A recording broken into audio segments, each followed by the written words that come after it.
Tarehe 31 mwezi uliopita, Simba Sports Club kupitia mitandao yao ya kijamii waliweka bayana kwamba wanahitaji mkurugenzi wa ufundi. Hii ni nafasi ambayo walitangaza Simba, na ukiniuliza mimi, hichi ni kitu ambacho kinaashiria kwamba Simba wanatafuta namna chanya ya kwenda mbele. Kiukweli kabisa, kuweza kumpata mtu ambaye anaitwa technical director kwenye kikosi kama cha Simba inaweza kwenda kuwa moja kati ya karata ambazo zitakwenda kabisa kubadilisha mwelekeo wao na jinsi ambavyo wanaendesha mipango yao, hasa uwanjani na kwenye watu ambao wanaingia na kutoka kwenye klabu hiyo, kwa maana ya wachezaji pamoja na makocha. Unajua, turudi miaka karibu 8 nyuma, miaka 7-8 iliyopita, kipindi hicho ambacho Simba walikuwa wanacheza mpira biriani. Unajua, kuna watu walikuwa wanakosea hichi kitu. Kuna watu walikuwa wanaamini ile ni falsafa kwamba kila atakayekuja, kwa maana ya mwalimu, kila mchezaji atakayekuja basi aweze kufit katika ule utaratibu wa pasi fupi fupi, kuweza kumfanya mpinzani utafute sana mpira. Simba wakiwa na uongozi wa goli kadhaa, kuweza kupiga pasi nyingi kwenye boksi. Kitu ambacho kilikuwa kinakosewa pale ni kwamba ule mpira biriani ulikuwa unabebwa na sifa za wachezaji kadhaa ambao Simba walibahatika kuwa nao kwa wakati mmoja kipindi kile. Kina Chama, kina Bwalia, kina Mixon, watu ambao walikuwa wanaweza kusustain mpira wa aina ile, lakini ile haikuwa falsafa.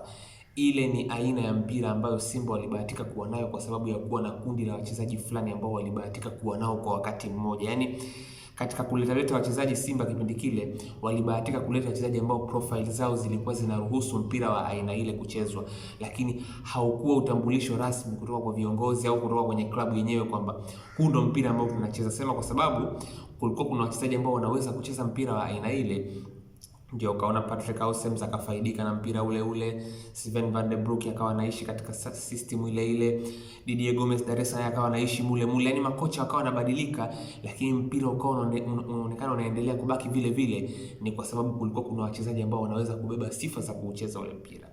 Ndio maana walipokuja kupigwa beki na Chama pamoja na Mixon, mambo yakaanza kubadilika kuanzia pale. Sasa basi, Simba kwenda kuchukua technical director, tafsiri yake ni kwamba wanataka kuhakikisha kwamba wanaleta falsafa ambayo wachezaji watakaosajiliwa wataweza kuendana nayo, makocha ambao wataletwa watakuja kuishi katika falsafa ambayo Simba watakuwa wameiandaa wao wenyewe.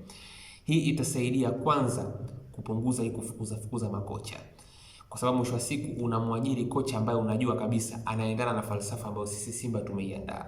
Simba wana njia yao ya kucheza hii hapa, mwalimu ambaye analetwa anakuja kuishi katika njia ambayo sisi tumeshaiandaa kwa ajili yake. Hiyo ndio faida moja kubwa ya kuwa na technical director, hasa kwa upande wa Simba.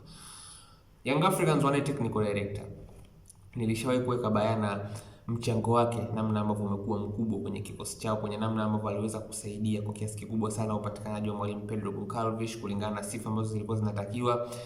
Hivi sasa unaweza kuona Young Africans mpira ambao walikuwa wanaamini ndio mpira ambao wanatakiwa ucheze, wa kasi, wa press, umerudi kwenye kikosi chao. Simba wana uwezo, kama wanataka kurudisha ule utambulisho wa mpira wa pasi nyingi miaka ya nyuma, ama kama watataka kuja na namna nyingine ya kucheza ambayo itakuwa ni yenye muendelezo, vyote vinawezekana, lakini ni kupitia kwenye mkono wa mtu anayeitwa technical director.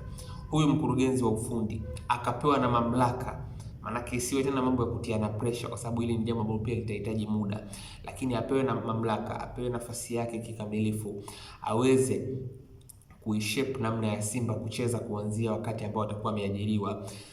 Ni wazi hakutokuwa tena na kubahatisha. Wachezaji watasajiliwa kutokana na namna watakavyoweza kuendana na falsafa ambayo Simba wanaihitaji.